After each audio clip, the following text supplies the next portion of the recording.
Haha niho George Hezron Kotini aracemanirie na gikuo giake. George arainukaga mucii agitugugaga rire aracemanirie na gikundi kia nyanake iria iramwiciriirie gukorwo na murimu wa corona. Maramutharikira na kumutiga na nguraro njuru. George arahanyukio thibitari wa Msombweni kuria arakuire akirigitwo. Those officers who went to the scene, they saw he had suffered mekatwa kichwa, mkongo na kifua, and he succumbed to those injuries. Those who were around, we were able to trace the person who had called the station, and they told us the reason why this person was beaten up was because the group of youths that was seated outside their house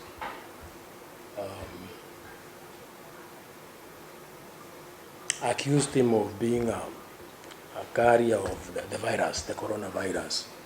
Komanda wa borithi wa Msombweni ni akomithitie giko giki uko akiuga borithi ni mareka uthuthuria o magiethaga ekuirwo a njuragano iyo. Uchunguzi inaendelea na ofisi ya DCIO.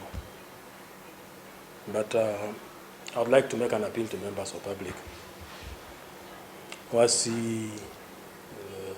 Wasichukue ama kukondem mtu yote juu ya suspicion of being having this virus, the coronavirus.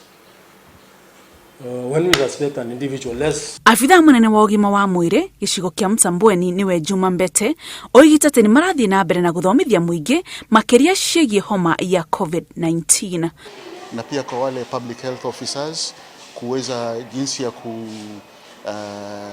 elimisha umma kuhusu mbinu za kuweza kuzuia janga hili, ikiwemo kuosha mikono. Nafikiri kwa sasa kuna sehemu tofauti umeona tumeweka ndoo za maji pale na sabuni kwa wale ambao wasioweza kupata sanitizers. Kutoa taarifa sio vibaya, lakini ningependa Kenya ni moritio mahorere na marumirire ikiro ciothe iria ciagiriire niguo kugiririria gutherema kwa homa ino.